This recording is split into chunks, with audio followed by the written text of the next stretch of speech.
2021's biggest Naxal strike.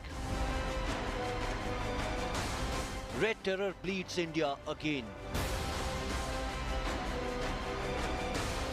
Naxals ambush CRPF and Chhattisgarh cops. They used light machine guns, rocket launchers. 22 jawans martyred. Forces bleed in Sukma-Bijapur red zone, but eliminate 20 Naxal terrorists.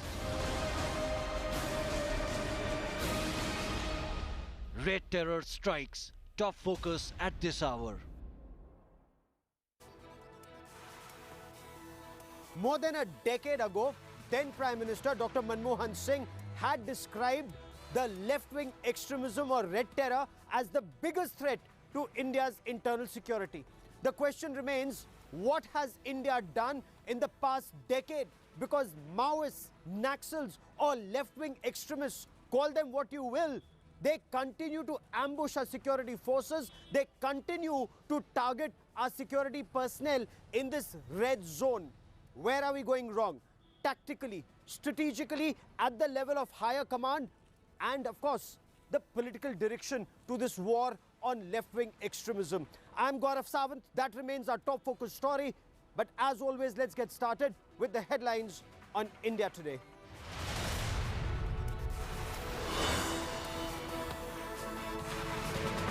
Maharashtra government announces a slew of curbs following a record-breaking surge in the state in corona cases. Shut down theatres, parks, no sitting in eateries and bars, full weekend lockdown across the state.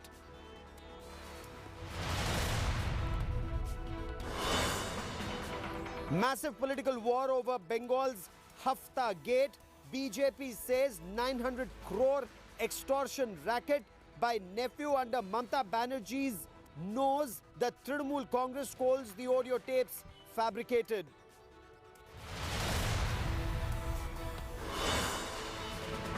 Election Commission rejects Mamata Banerjee's allegation of poll malpractice in Nandigram, says the central forces did not enter any poll booth and no voter was stopped.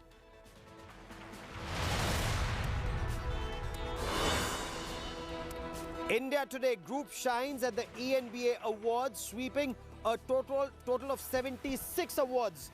Rajdeep Sardesai bags the Best English Anchor Award. Rahul Kanwal gets the award for Best Primetime Show.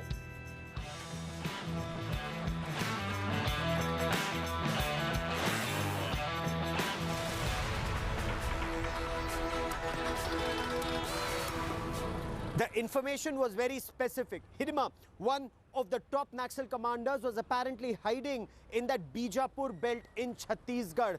That's when security forces mounted a massive operation. So this was an operation that was undertaken by multiple battalions at different locations. But at one such location, this team, which comprised the Cobra Commandos, which comprised the District Reserve Guard of the Chhattisgarh Police, and of course the Central Reserve Police Force, they were ambushed. The Maoists surrounded them from three sides. And remember, this is a tactics that Maoists have used in the past and repeatedly in this red belt. And they opened fire. The encounter lasted several hours. 22 of our braves were killed in action. One commando is still missing. Now, these terrorists, the red terrorists, had heavier caliber weapons. They had rocket launchers, they had grenade launchers, they had light machine guns. And after this encounter, they walked away with arms and ammunition of the security personnel, their bulletproof jacket, and even their shoes.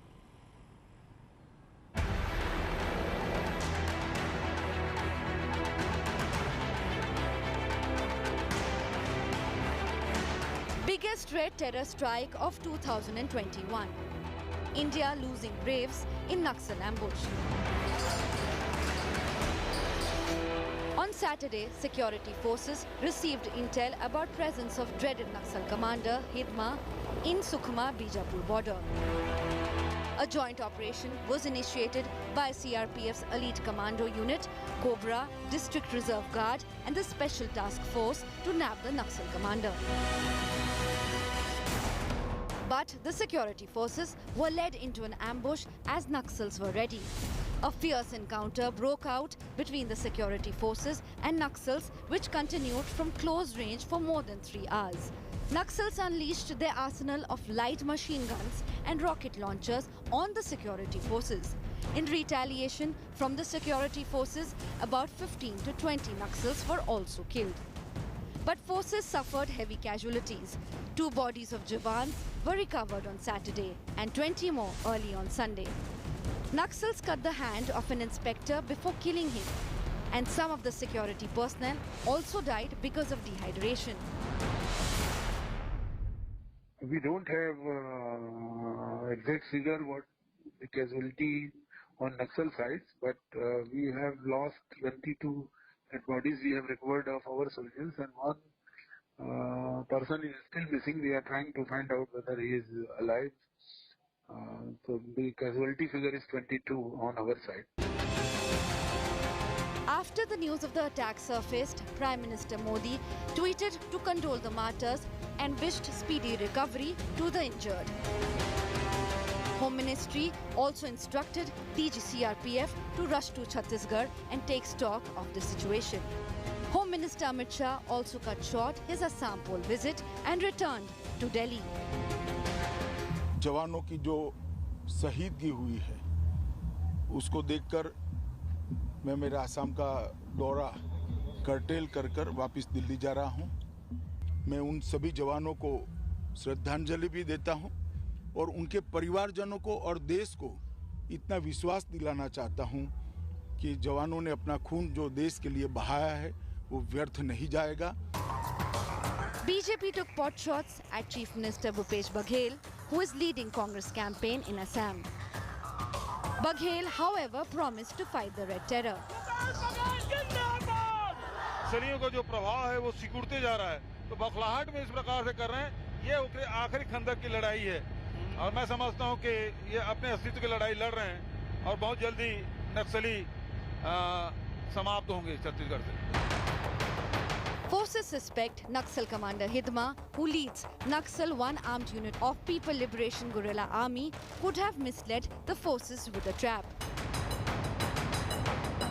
With Kamaljeet Sandhu in Chhattisgarh, Bureau Report, India Today.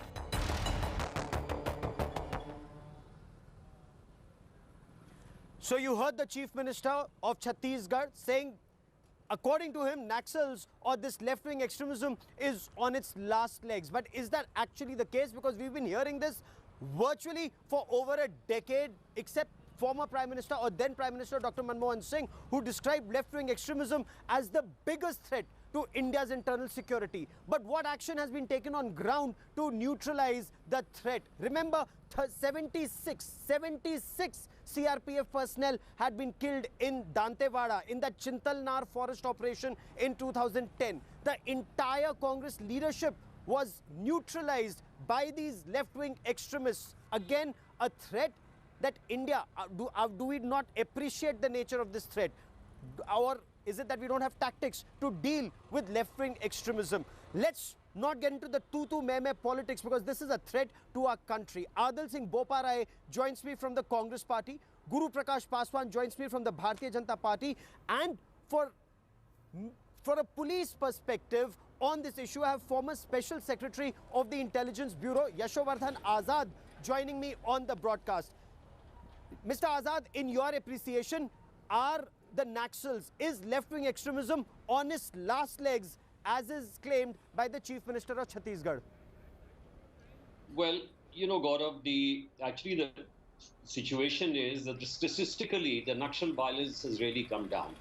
Remember that there are 2 hardcore areas where you have these Naxal activities and in an explosive manner. One is Jharkhand and the other is Chhattisgarh.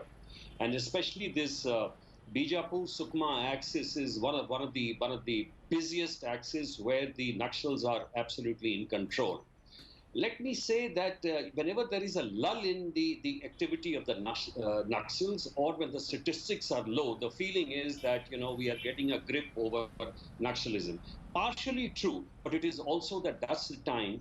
No encounters mean that the Naxals are getting further grip on the particular area. In Bijapur and Sukma area, I must say that there has been tremendous work done by the state government as also the state police. You know, the roads have been built, which has pushed Naxals into the interior areas. There are telephone towers. CRPF has established many of the camps. But the point is, there are two things. For example, the Naxals still have the capacity to use the IEDs as they are using frequently. And we don't have the mine-proof vehicles which you are actually searching, which gives them the right protection.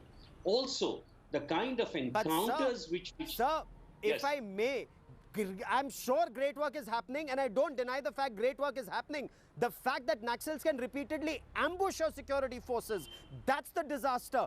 The fact that they can assemble in large numbers and security forces either don't have the foggiest idea that they have assembled. If in this particular encounter, 250 to 400 Naxals came together, it is unbelievable that there was no intelligence, and if there was intelligence, that effective countermeasures were not taken. And that is where Adil Singh Boparai, the BJP says the Chief Minister was campaigning in Assam, didn't have a grip of the situation on ground, and the situation appears to be worsening because with impunity, the Naxals are able to ambush people, whether it's in 2019 when a BJP MLA was killed, or 2020 again when 17 personnel were ambushed and killed, or this incident in 2021, sir. Well, Gaurav, first and foremost, the Congress Party extends its deepest and sincerest condolences to the bereaved families.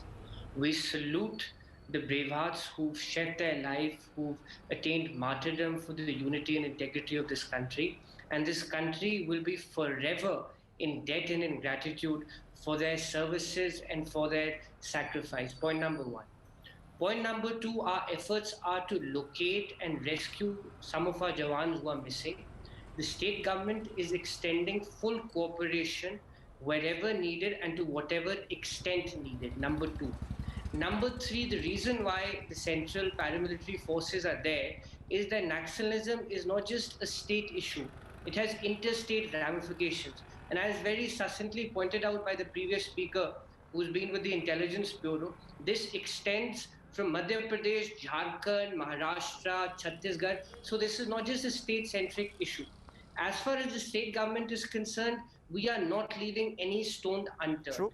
If you compare from 2010 to 2021, there has been rapid progress in ensuring that development, roads, etc. go to the remotest corner.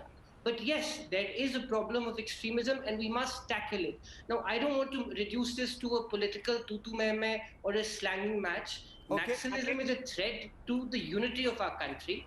Having said this, at the same time, it is the central government's responsibility. Indeed is, sir. I completely appreciate. I completely appreciate your point. We are all on the same team on this issue. Appreciate your point, and that's where Guru Prakash, please respond. Why reduce this to a political tutu-meh-meh and claim that the Chief Minister of Chhattisgarh was campaigning in Assam when the Union Home Minister returned to Delhi to take stock of the situation? Guru Prakash, please respond. Adil Singh Boparai, I'll come back to you. We'll keep this conversation going, sir. Gaurav, at the very outset, let me express heartfelt tribute and strong-willed prayers to the families of our bereaved soldiers who made the supreme sacrifice for the sake of unity and integrity of our country. I agree with Mr. Azad when he said that the situations are now much better and different, because what used to be in 2010, and like you pointed out, that the then Prime Minister said that the biggest threat to internal security is left-wing extremism. But for us, as far as we are concerned, Gaurav, and the nation is fully aware of that, the security, internal and external, is our topmost priority. Through Special Central Assistant, through National Policy and Action Plan, we have seen a three-pronged strategy: security, penetrative development, rights of the local indigenous people, and the incidents have gone down dramatically. What it was in 2009, 2002, sir ये जो 22 परिवार है ना जिनके घरों में ये शव पहुंचेंगे, आप उनको ये बड़ी-बड़ी बातें बताएंगे, you think they'll be convinced? You think you are doing enough? Whether it's the state government or the central government, are you doing enough? Are you seriously saying that you're doing enough, that for a decade a country like India cannot deal with left-wing extremism for over a decade? I am sorry, sir. Do we have clarity on what is the nature of threat and how it needs to be eliminated, how it needs to be neutralized. Mr. Azad, where are we going wrong, whether it's tactically or strategically? Let's stay on the security forces for now. Repeatedly, we've seen big groups of security forces, they go on a patrol or they go chasing these terrorists on the basis of intelligence. They get ambushed whenever there's higher ground from three sides and they're eliminated. That's exactly what came out in Chintalnar in 2010, and that's exactly what initial information seems to indicate has happened in 2021. Firing that started from three sides, our forces walked into an ambush and they couldn't be extricated, which means tactical mistake on ground and tactical mistake of higher leadership that could not send in reinforcements to extricate them, sir. You're right. In the earlier, after every act of this kind, there is or mishap of this kind, there is an inquiry, and Commission of Inquiry has reported that there have been tactical mistakes. And I'm sure I'll be eagerly awaiting, and all of us, that what exactly has happened in this case, because there was clear intelligence that Hidma was hiding in that particular area, and that's why they sent 700 troops into the area, which had your elite forces. Now, this exactly, it was one group which was caught, and this is exactly where the Naxals were, huddled together at one point. So this is an important piece, and I think this should be looked into. But I have another point on this issue itself, and that is that, Home Ministry is not a part-time exercise. And that's why it is time that a Ministry of Internal Security has to be created with a minister who's always there at hand, because I still believe that Naxalism is the biggest threat to internal security today. In between, we have periods of silence, but that is not peace. That is the time when the Naxals are gathering. Because the recent their high committee meeting, which they had reported about the losses and all that, but they had also talked about regrouping. And therefore, I would say that it's a hands-on job. It's a nitty-gritty. I'm telling you, issues like mine-proof vehicles, the foliage problem for the UAV missions, the satellite imagery, which is again in Ambujmar, which is not possible. Deepening of the roads further in particular area. Now, these are things which require a hands-on. Helicopter base, I believe a lot has been done in Bastar, but Medivac. Now, these are issues which is the hands-on thing. You can't deal with it a few statements here and there and, talking and coming back from somewhere and things like that. So Ministry for Internal Security, dedicated absolutely exercise towards all this. That is the only way to solve this problem. And this remains the biggest threat to internal security today.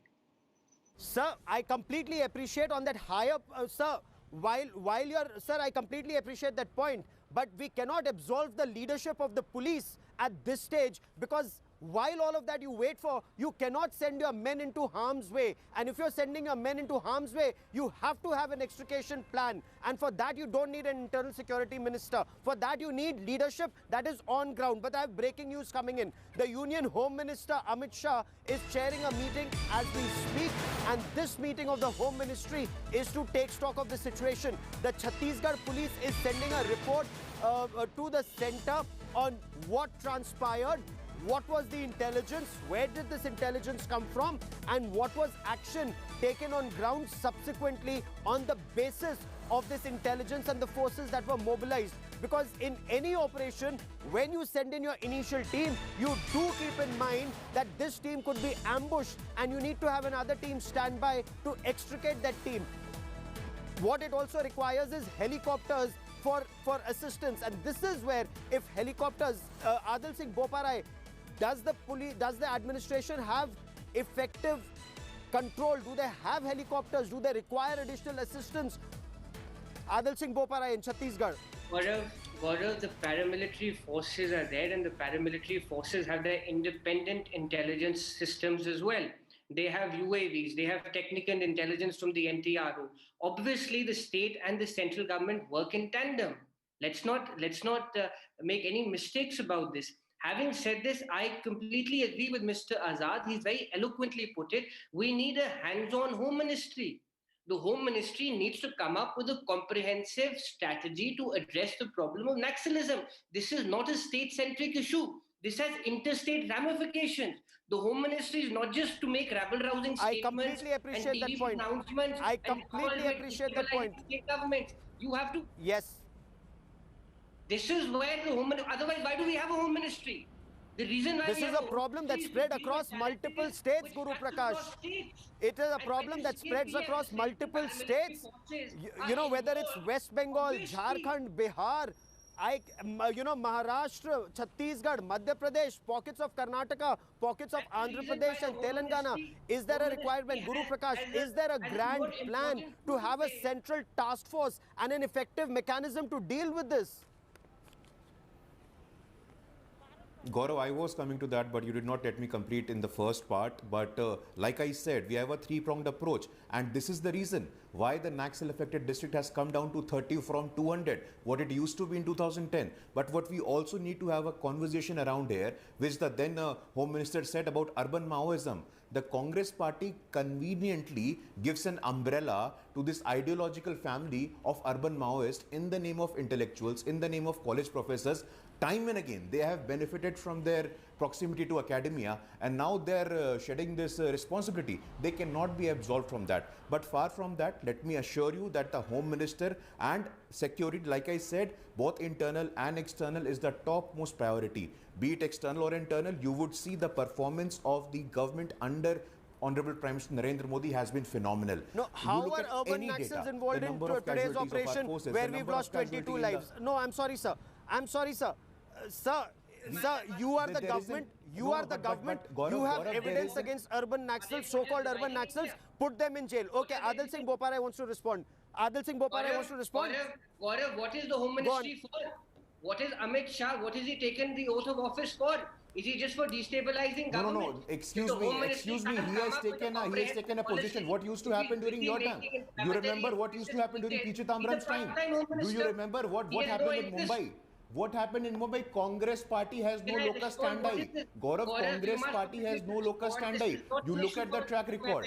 You look at the track record of the Congress party. One by one, gentlemen, one by one. Sir, what has 2611 got to do with this? Congress party.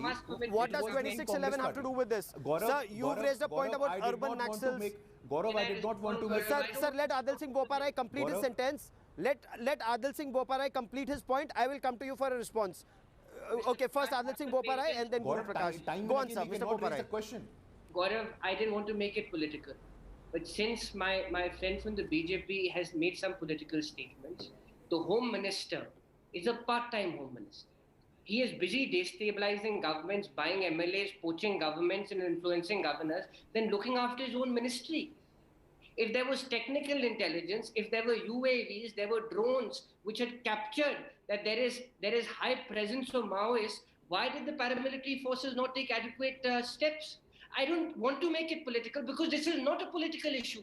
Naxalism is a threat which states face, not just one state. Raised a point. You've raised a point. Guru Prakash, please respond. And okay, without speaking on top of each other. Exactly. Sir, you've raised your point. Mr. Prakash, please respond, sir. No, this is how... Gaurav, this is how the Congress party wants to make it political. This is not a one-off incident.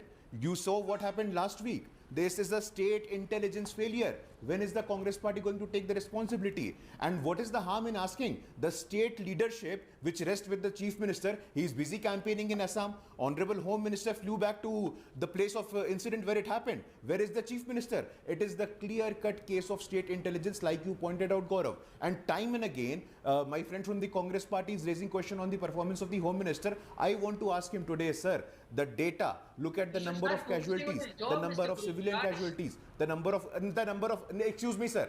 Excuse me, Adil, I did not interfere when you were speaking. Please have the patience to listen to me. The number of casualties have gone down 55%. The number of casualties have gone down 55%. Adil, the number of casualties, now you won't let me speak.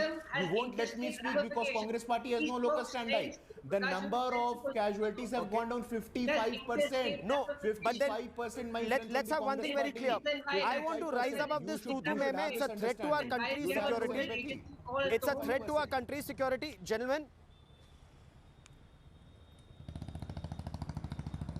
it's a threat to our country's security. Let's not have a Congress versus BJP tutu meme. Then, Mr. Azad, are we to conclude, while law and order may be a state subject, Naxalism or this war against left-wing extremism is not a law and order issue. It needs to be dealt as a threat to our country's security. Perhaps a central force and a task force which can cut across states so that these Naxals, these urban terrorists, or these left-wing extremists, they cannot escape from one state to the other when there is a pursuit in one state. A national force, a task force that goes after the armed terrorists and neutralizes them. Is that the need of the hour, Mr. Azad? Last word to you, sir.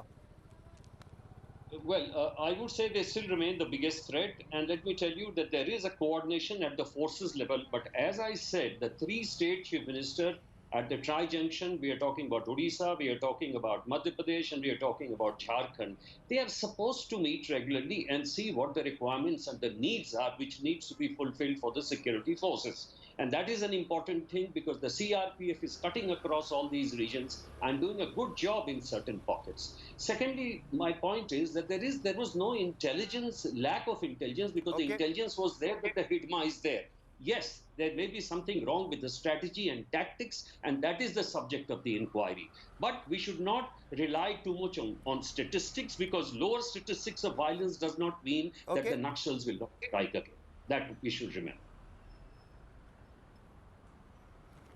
Absolutely. That's the point I'm making. And look at the facts on ground, the cold, hard facts on ground. These Naxals strike. They strike with impunity at a place and time of their choosing. And look at the spike in casualty levels, whether it's 22 now or 17 last year in 2020, or the attack that took place in 2019. They lay an ambush and then they target.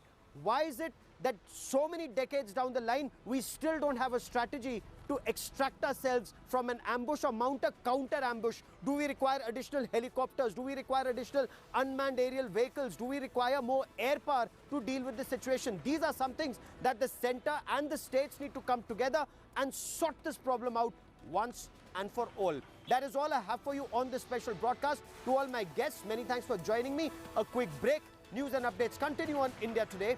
Stay with us.